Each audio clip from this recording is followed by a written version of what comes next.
for freshmen, especially freshmen, like make sure that you're still engaging with high school friends.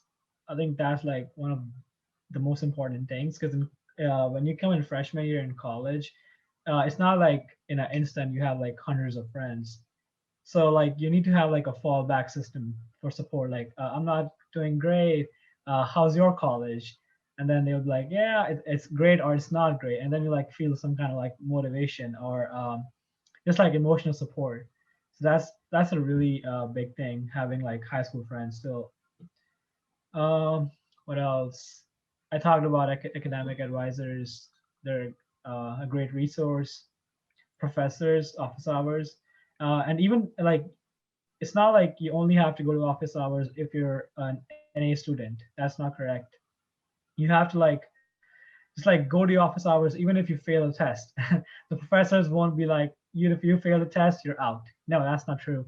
Like they will like go over the problems or just talk about random stuff. I remember I had a literature class in my fall semester, and the professor was apparently in like astro what's the word astrophysicist, yeah, when he was in college. And we didn't talk about the books at all. We just like talked about space.